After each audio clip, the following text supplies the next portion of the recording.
सरळ बसा हे घ्या. तुला काय पाहिजे अरे गाडी ठोकतो तू. कोल्हापूरकर राम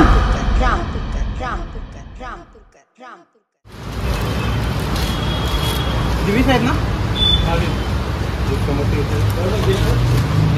फक्त हे टाक मोठी टाकून.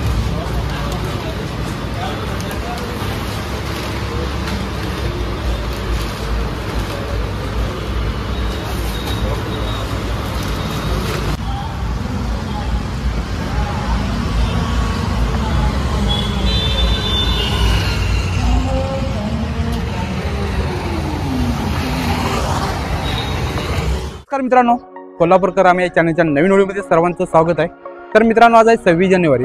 मी तुम्हाला बोललो होतो की 26 जानेवारीपासून माझा हा ब्लॉग नवीन ह्याच्यामध्ये असणार आहे आणि तुम्हाला मी दाखवतो. माझा आत्ता जो ब्लॉग आहे ते एक म्हणजे मी अशी सुरुवात केली की आज 26 जानेवारी असल्यामुळे प्रत्येकाच्या घरी म्हणजे गोडधोड असतंच. तर माझा म्हणजे एक हेतू आहे की म्हणजे गरीब जे लोक आहेत म्हणजे रस्त्यावरती भीक मागणारे असतील किंवा त्यांना खायला वगैरे मिळत नाही, ह्याच्यासाठी मी एक छोटासा म्हणजे माझी जे तर्फेची एक इच्छा म्हणजे माझी होती आज की तुम्हाला दाखवतो. एक मी पाण्याची बॉटल घेतलेली आहे, नाश्ता घेतला आहे समोसा आणि एक फ्रुटी घेतली. एक माझ्याकडून छोटीशी हेल्प मी त्यांच्यासाठी करणार आहे की मी म्हणजे असं एक व्हिडिओसाठी करत नाही किंवा हे नाही, तर मला हा माझा इथून मला एक चांगला विचार न्यायचे आहेत आणि मी चांगले म्हणजे लोकांपर्यंत संदेश देण्याचा प्रयत्न करतो की असेच तुम्ही पण लोकांना मदत करा. तर आपण चला हे सामान घेतलेलं आहे, अजून थोडे आहे. तर आता मी जेवढं बसेल तेवढं मी बॅगमधून आणलेलं आहे, तर हे आम्ही त्या लोकांपर्यंत देणार आहे. तर मग चला तर मग बघू. तुला काय पाहिजे अरे गाडी ठोकतो तू. बघितलं तू आता मी इकडं आलो, तू आता तू डायरेक्ट आला ठोकलंच मला डायरेक्ट म्हणल्यानंतर काय करणार. पण ही साईड कुठली नाही. मी आपल्या लोकांना हेल्प करतो. ठीक आहे, त्यासाठी आम्हाला पाणी पण हां घ्या ना. धन्यवाद. मला येऊ नाही असं. अरे मन गहिवरून येतं का? अरे जगामध्ये आपण आई वडिलांना सगळ्यात मोठं सुख दिलं पाहिजे, पण आम्ही त्यांना दुःख देऊन तिथं भीक मागायला पाठवतोय आणि आमचे पोरं मात्र इकडे एसी गाडीमध्ये चांगल्या बंगल्यामध्ये राहतायत. सांगा आम्ही कुठं चाललोय? जगामध्ये महिला आणि बापाला देव मानणारा हा भारत आहे.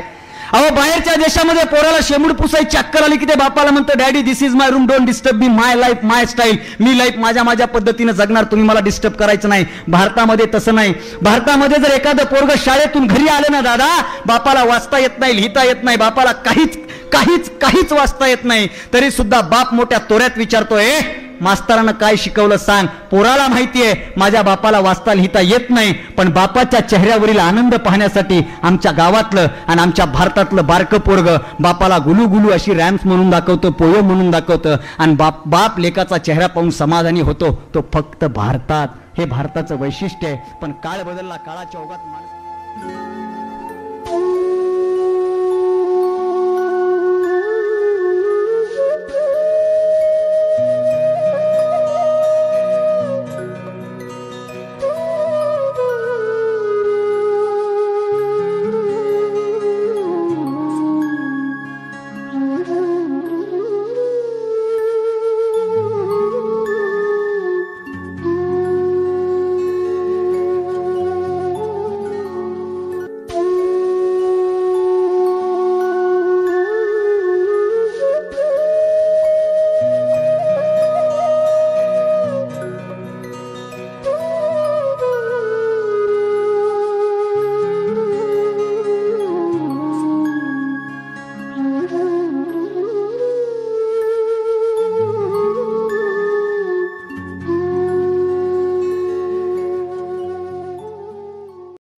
विझलो आज जरी मी हा माझा अंत नाही, विझलो आज जरी मी हा माझा अंत नाही, पेटेन उद्या नव्याने हे सामर्थ्य नाशवंत नाही. छाटले जरी पंख माझे पुन्हा उडेन मी, छाटले जरी पंख माझे पुन्हा उडेन मी, अडवू शकेल मला अजून अशी भिंत नाही.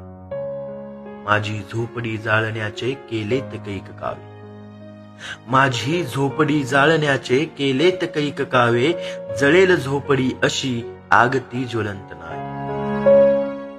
रोखण्यास वाट माझी वादळे होती आतुर, रोखण्यास वाट माझी वादळे होती आतुर, डोळ्यात जरी गेली धूळ थांबण्यास उसंत नाही.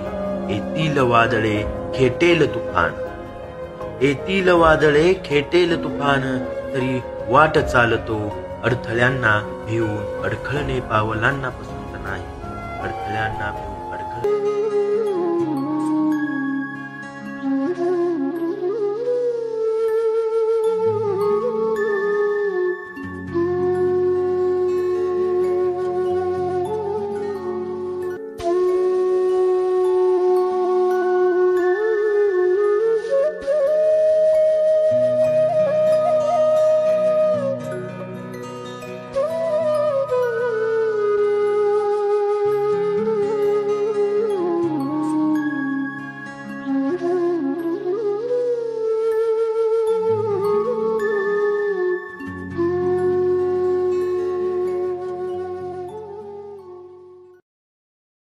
तर मित्रांनो, मी आता पूर्ण नाश्ता वगैरे वाटला, कारण एक 26 जानेवारीचं एक छोटंसं म्हणजे एक मी भेट म्हणून एक नाश्ता वाटप केला गरिबांसाठी. जेवढे करून मला करता आलं तेवढं मी केलं. तर तुम्ही असंच करा. तर आपले प्रत्येक ब्लॉग जे असणार वेगवेगळे असणार आहे. तर मी आता तुमची घेतो आता. जय हिंद, जय Maharashtra. Like, share and subscribe please.